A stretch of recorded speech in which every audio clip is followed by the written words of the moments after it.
किस्मत संवारने की तैयारी, जिस तरीके से आप मेरे पीछे तस्वीरों में देख सकते हैं, तो इतना आपको समझ में आ गया होगा कि यहां पे हम कांग्रेस की आज बात करने वाले हैं। कांग्रेस किस्मत संवारने की तैयारी कर रही है, लेकिन कैसे, क्या है पीछे की कहानी, सब कुछ आपको बताएंगे। इसके लिए आपको इस शो में बने रहना होगा। नमस्कार, मैं हूं सुचित्रा गुप्ता और इंडिया वॉइस ने तैयार किया है आप सभी के लिए कांग्रेस से जुड़ी पिछले पुरानी कहानियां, जब से कांग्रेस की शुरुआत हुई, उसके बाद क्या कुछ हुआ और आज कांग्रेस किस स्थिति में, किस जगह पर आकर खड़ी हुई है। तो चलिए शुरुआत करते हैं।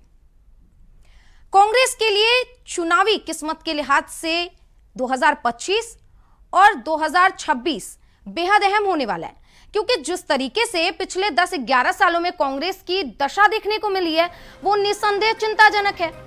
कभी सदन और कभी पूरे देश में अपनी पैठ रखने वाली कांग्रेस आज कई राज्यों में एक एक सीट की मोहताज हो गई है। ऐसे में पूर्व प्रधानमंत्री अटल बिहारी वाजपेयी जी का वो वाक्य याद आता है कि जब विपक्षी घेराबंदी में 1999 में उनकी सरकार एक वोट से हार गई थी, तब उन्होंने कहा था कि आप आज हमारा उपहास उड़ा लीजिए। ये बात उन्होंने कांग्रेस को कही थी, लेकिन वक्त आएगा जब लोग आपका उपहास उड़ाते हुए नजर आएंगे। तो उनके ये बात को कहे हुए महज 20 सालों के अंदर ही ये उनका वाक्य सच होने लगा। उसी वक्त उन्होंने ये भी कहा था कि एक दिन होगा जब पूरे देश में कमल खिलेगा, और आज के समय में बीजेपी 18 राज्यों में बीजेपी की सरकार है। तो अटल बिहारी वाजपेयी जी का ये वाक्य सच होता हुआ दिखाई दे रहा है। लेकिन अब आपको आगे बताते चलेंगे कि किस तरीके से कांग्रेस ने अपना सफर शुरू किया था और अब कांग्रेस किस तरीके से अपने सफर को बस बरकरार रखने के लिए एड़ी चोटी का जोर लगा रही है, कहीं कि वो रेस से बाहर ना हो जाए इसीलिए। तो चलिए अब आपको आगे की जानकारी बता देते हैं। देखिए, 140 साल पहले बनी कांग्रेस अपना 84वां अधिवेशन अब कर रही है। गुजरात में 64 साल बाद हो रहे इस अधिवेशन में राष्ट्रीय कांग्रेस के अधिवेशन के बहाने पार्टी महात्मा गांधी और सरदार पटेल की विचारधारा के दम पर अपना राजनीतिक सूखा दूर करने की कोशिश कर रही है। ये जो अधिवेशन हुआ था इससे पहले गुजरात में, वो 1961 में हुआ था, और अब 64 साल बाद, यानी कि अब 2025 चल रहा है और 2025 में 64 साल बाद गुजरात में वो एक अधिवेशन कर रही है। गुजरात के अहमदाबाद अधिवेशन में मोदी के गुजरात मॉडल का तोड़ खोजने में अब कांग्रेस जुट गई है। बैठक में राष्ट्रीय नेताओं समेत पार्टी के 200 से ज्यादा प्रतिनिधि शामिल हुए। वहीं इस बैठक में पार्टी की आगामी रणनीति भी तैयार हुई है। 9 अप्रैल को रिवर फ्रंट पर ही पार्टी का अधिवेशन हो रहा है, जिसमें देश भर के करीब 3,000 नेता आने वाले हैं और प्रतिनिधि भी शामिल होंगे। आपको यह भी बता दें कि 1961 में गुजरात के भावनगर में कांग्रेस का राष्ट्रीय अधिवेशन हुआ था आखिरी बार, यानी कि यह कुल मिला के 64 साल पहले हुआ था। अब इसके बाद आपको बता दें, कांग्रेस ने एक तरफा बढ़त बनाई और गुजरात समेत कई राज्यों में केंद्र सरकार में लंबे समय तक चली है। कांग्रेस का यह अधिवेशन 84 अधिवेशन हो चुका है और अब कुछ तो संशोधन भी इसमें होने वाले हैं। वहीं आपको यह बता दें कि गांधी और पटेल की नीति पर अब कांग्रेस चलने की फिराक में है और लगातार इसे लेकर तैयारी कर रही है। लेकिन यह अधिवेशन कांग्रेस पार्टी के लिए बेहद अहम होने वाला है, क्योंकि एक तो 64 साल बाद ये होने वाला है, और दूसरा ये कि जब ये अधिवेशन 1961 में गुजरात में हुआ था, उसके बाद से कांग्रेस ने लगातार बढ़त बनाई और कई राज्यों में अपनी सरकार बनाई। तो इस लिहाज से कांग्रेस को ये लगता है कि गुजरात में एक अधिवेशन होना चाहिए। इसके बिना पे हम बिहार चुनाव में वापसी करेंगे, क्योंकि 2026 में बंगाल में भी चुनाव होने हैं, तो इसे लेकर वापसी करने की तैयारी में कांग्रेस नजर आ रही है। वहीं राहुल गांधी लगातार पार्टी को विस्तार देने के लिए कई कार्यक्रम भी करते नजर आ रहे हैं। अभी पिछले दिनों वो बिहार भी गए थे। तो ठीक है, अब आगे चलते हैं, जहां आप बात करेंगे हम कांग्रेस के इतिहास की। ये तो हो गई आज के मौजूदा कांग्रेस की बात, लेकिन अब बात करेंगे हम इतिहास की कि कब पार्टी अस्तित्व में आई और कब पार्टी की स्थापना हुई।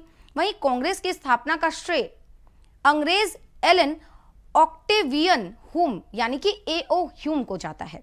स्कॉटलैंड के एक रिटायर अधिकारी एओ ह्यूम ने 28 दिसंबर 1885 को भारतीय राष्ट्रीय कांग्रेस की स्थापना की थी।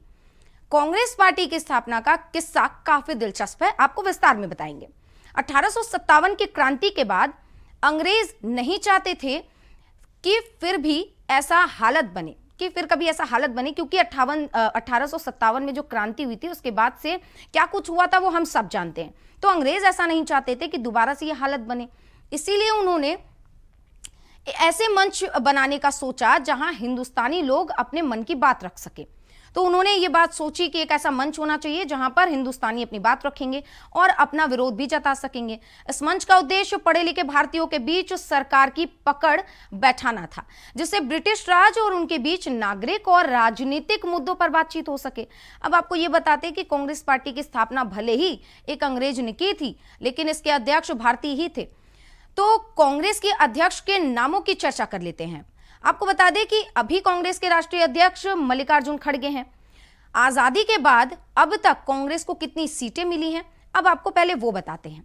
देखिए, 28 दिसंबर 1885 को भारतीय राष्ट्रीय कांग्रेस की स्थापना होती है और दिलचस्प इसका जो कांग्रेस का जो अस्तित्व रहा है वो बेहद ही दिलचस्प है। देखिए, 1885 में स्थापना, जो पहला इलेक्शन होता है वो 1905 तक भारतीय राष्ट्रीय कांग्रेस के अधिवेशनों का भारतीय स्वतंत्रता संग्राम पर एक गहरा प्रभाव पड़ा। इस अवधि में कांग्रेस ने भारतीय राजनीति में एक निर्णायक बदलाव किया और दिशा में कई कड़े कदम भी उठाए थे। यानी कि निर्णायक बदलाव जो होने थे, इस दिशा में उन्होंने कई कड़े कदम भी उठाए।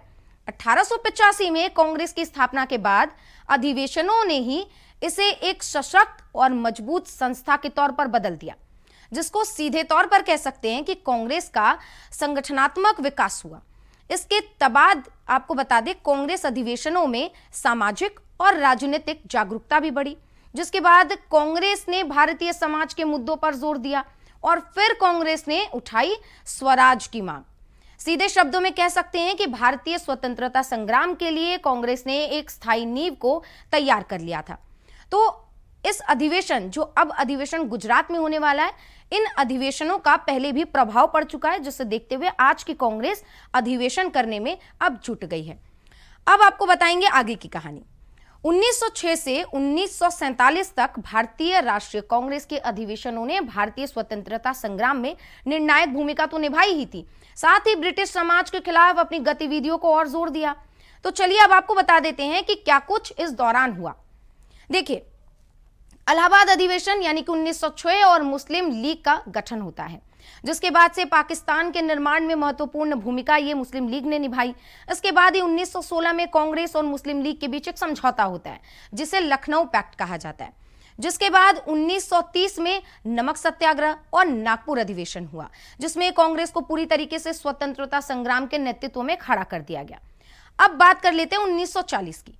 1940 जब द्वितीय विश्व युद्ध चल रहा था, उसके बाद कांग्रेस ने भारत छोड़ो आंदोलन शुरू किया, जिसके बाद 1942 में ब्रिटिश सरकार को भारतीय स्वतंत्रता के मुद्दे पर गंभीरता से विचार करने के लिए मजबूर किया गया।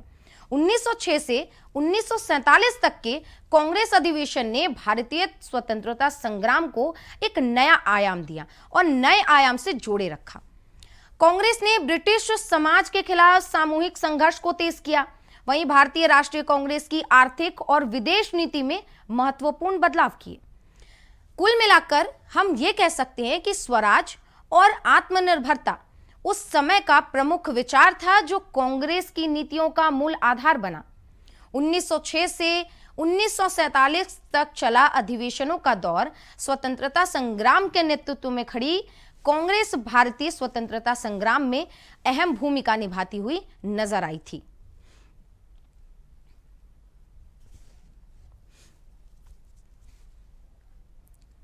अब आगे बढ़ेंगे, जहां आपको बताएंगे कि 1948 से 1996 तक का सफर कैसा रहा। 1948 से 1996 तक भारतीय राष्ट्रीय कांग्रेस के अधिवेशनों ने स्वतंत्रता मिलने के बाद भारतीय राजनीति में एक अहम भूमिका निभाई है। इस अवधि में कांग्रेस ने भारतीय लोकतंत्र को मजबूती दी, लेकिन साथ ही पार्टी में आंतरिक असहमति और राजनीतिक बदलावों के कारण कई बदलाव भी हुए। 1948 में पंडित जवाहरलाल नेहरू के नेतृत्व में कांग्रेस ने भारत के स्वतंत्रता के बाद पहले दशक में मजबूत लोकतांत्रिक संस्थाएं स्थापित की। तो वहीं 1975 से 1977 तक इंदिरा गांधी के नेतृत्व में कांग्रेस को नई दिशा मिली, जिसमें आपातकाल ने कांग्रेस के राजनीतिक जीवन पर गहरा प्रभाव डाला। आपातकाल के बाद यानी कि इमरजेंसी के बाद कांग्रेस के भीतर विभाजन और असहमति बढ़ गई। वहीं 1991 में आर्थिक सुधार देखने को मिला और कांग्रेस के नेतृत्व में कुछ सुधार भी नजर आया। अब राजीव गांधी के नेतृत्व में विकास की दिशा में कई नए कदम बढ़ाए गए। 1980 से लेकर 1980 और 1990 के दशक में भ्रष्टाचार के आरोप के कारण पार्टी का प्रभाव खत्म होने लगा था।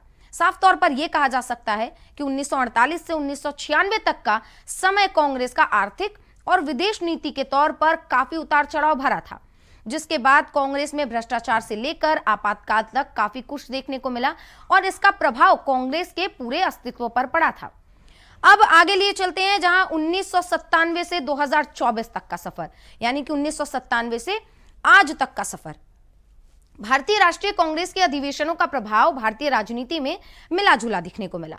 इस अवधि में कांग्रेस ने सत्ता खो दी, लेकिन फिर भी यह देश की प्रमुख विपक्षी पार्टी के रूप में सक्रिय रही। कांग्रेस ने अपनी नीतियों और नेतृत्व में कई बदलाव किए, लेकिन पार्टी के भीतर और बाहरी राजनीति में कई चुनौतियों का सामना करना पड़ा। अब आपको विस्तार में बताते हैं कि कांग्रेस ने क्या क्या फेस किया है इस दौरान। 1997 के बाद कांग्रेस पार्टी को राज्य चुनाव में हार का सामना करना पड़ा। 1998 में भारतीय जनता पार्टी के नेतृत्व में एनडीए की सरकार का गठन हुआ, तो वहीं सोनिया गांधी और मनमोहन सिंह के नेतृत्व में यूपीए सरकार का गठन हुआ। तो वहीं 2004 में कांग्रेस अधिवेशन पार्टी के पुनरुत्थान का एक प्रतीक था, जिसमें कांग्रेस ने अपनी रणनीति और नेतृत्व को नई दिशा दी। 2004 से 2014 के बीच संघर्ष और नेतृत्व में कई बार बदलाव हुए, जिससे MNREGA, right to food act जैसे सामाजिक सुधार कानून भी लाए गए। हालांकि पार्टी को भ्रष्टाचार के आरोप यानी कि कोल स्कैम और 2G स्पेक्ट्रम घोटाला का सामना करना पड़ा था, जिसका असर 2014 में देखने को मिला और 2014 के आम चुनाव में यानी कि लोकसभा चुनाव में 2014 के बाद से कांग्रेस ने अपना नेतृत्व पुनर्गठित करने की कोशिश की।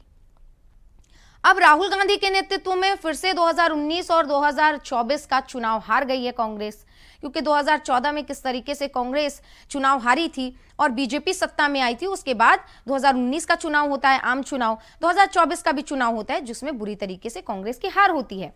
हालांकि 2024 में दूसरी सबसे बड़ी पार्टी बनने में कांग्रेस कामयाब रहती है। सीधे तौर पे कह सकते हैं कि 1997 से 2024 तक का कांग्रेस की आर्थिक नीति और विदेश नीति में अहम बदलाव देखने को मिले थे। वहीं कांग्रेस ने आर्थिक सुधारों को जारी रखा और 1997 से 1914 तक के संघर्ष और नेतृत्व में परिवर्तन करके कांग्रेस को 2014 के चुनाव में थोड़ी बढ़त मिली। अब बात आगे की करेंगे, जहां महात्मा गांधी के कांग्रेस अध्यक्ष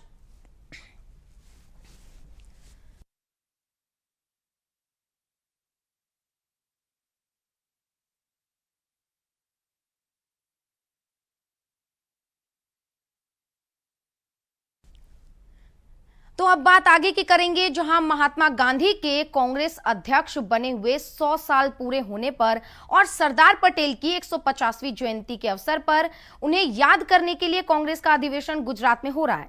यह अधिवेशन पिछले दिसंबर में बेलगामी में आयोजित अधिवेशन के लगभग 3.5 महीने बाद हो रहा है।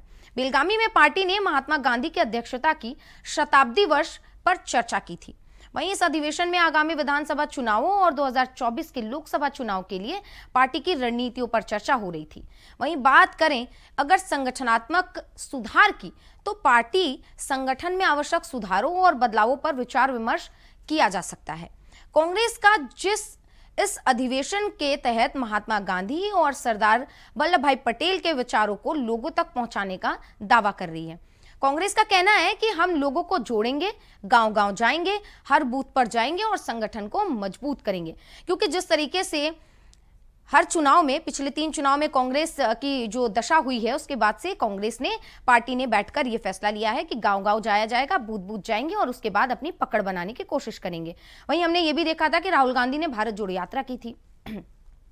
अब आगामी चुनाव में बेहतर प्रदर्शन करने के लिए ये पूरी रणनीति कांग्रेस बना चुकी है। अब आपको ये बताते हैं कि कुछ ही महीने में बिहार के चुनाव होने वाले।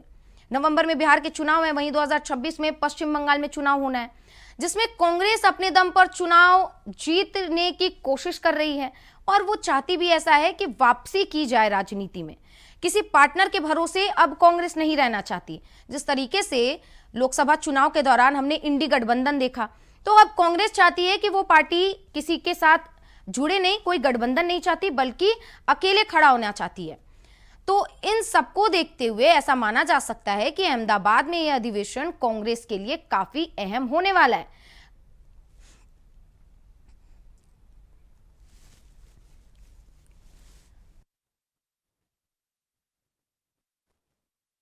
इसकी कहानी जब से स्थापना हुई तब से लेकर 2024 तक की कहानी, और आज 2025 में कांग्रेस का ये अधिवेशन गुजरात में होने वाला है। लास्ट अधिवेशन गुजरात में 1961 में हुआ था, जिसके बाद से पार्टी को बढ़त मिली थी और लगातार कई राज्यों में उनकी सरकार थी और केंद्र में भी सरकार थी।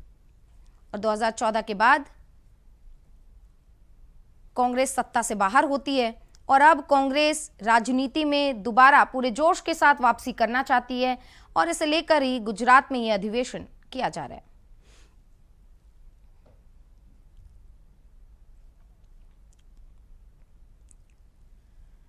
तो कांग्रेस का यह अधिवेशन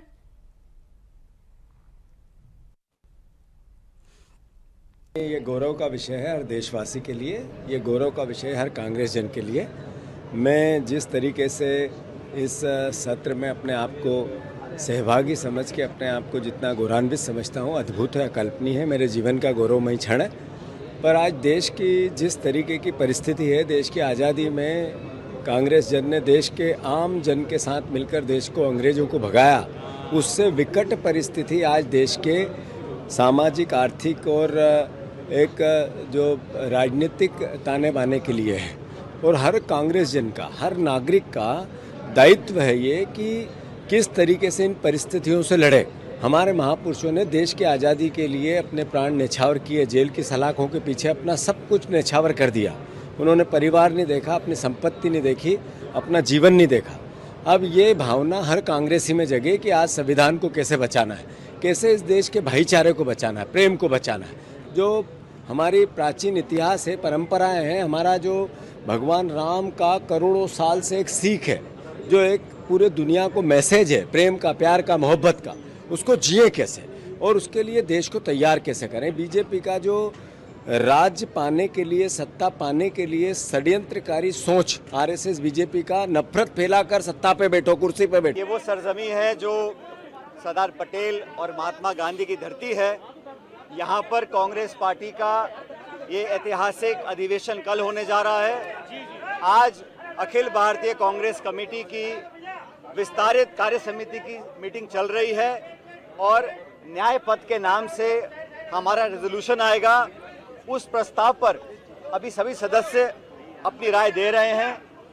मैं समझता हूं कांग्रेस वर्किंग कमेटी की ये एक्सटेंडेड मीटिंग और कल का जो अधिवेशन है वो एक नई इबादत लिखेगा। कांग्रेस पार्टी के तमाम नेता, कांग्रेस अध्यक्ष खड़गे साहब, पार्लियामेंट्री पार्टी की चेयरपर्सन श्रीमती सोनिया गांधी जी, हमारे नेता प्रतिपक्ष राहुल गांधी जी, सभी महासचिव, मेंबर्स, हम सब यहाँ एकत्रित हुए हैं। और गुजरात वो ज़मीन है जहाँ पर कांग्रेस की जड़ें हमेशा मजबूत रही हैं। इस अधिवेशन से जहाँ पूरे देश भर के हमारे एआईसीसी के मेंबर्स कल आएंगे और अभी जो चर्चा हो रही है बड़े खुले माहौल पर, आने वाले समय में राजनीतिक चुनौतियों का हम कैसे सामना करेंगे और देश भर में जो आज माहौल बना हुआ है, जो दबाव की राजनीति हो रही है, टकराव की राजनीति हो रही है, विपक्ष की आवाज़ को दबाने की राजनीति हो रही है, उसमें एक बहुत बड़ा और अहम भूमिका कांग्रेस पार्टी की होने जा रही है। गांधी जी के अध्यक्षता के 100 साल और सरदार पटेल जी के 150वीं जयंती के अवसर पर, क्योंकि उनकी ज़मीन है, उनका प्रदेश है, यहाँ के रहने वाले थे, यहाँ से पूरे हिंदुस्तान भर में उन्होंने नेतृत्व दिया, तो उनको याद करने के लिए, उनके कामकाज को याद करने के लिए गुजरात में अधिवेशन हो रहा है। 64 साल बाद ये अधिवेशन हो रहा है और गुजरात कई साल से हम जीते नहीं।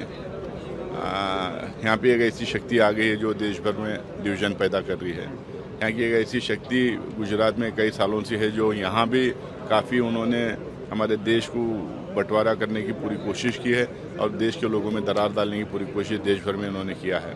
तो हम लोगों ने बेलगावी में जो शुरू हुआ था अधिवेशन, जो अधिवेशन वहाँ करना चाह रहे थे, वहाँ पे आज एक विशेष प्रस्ताव सरदार वल्लभ भाई पटेल को लेकर उस पर चर्चा हुई और वो पारित हुआ और उसकी कॉपी अभी आपको 1-2 मिनट में मिल जाए।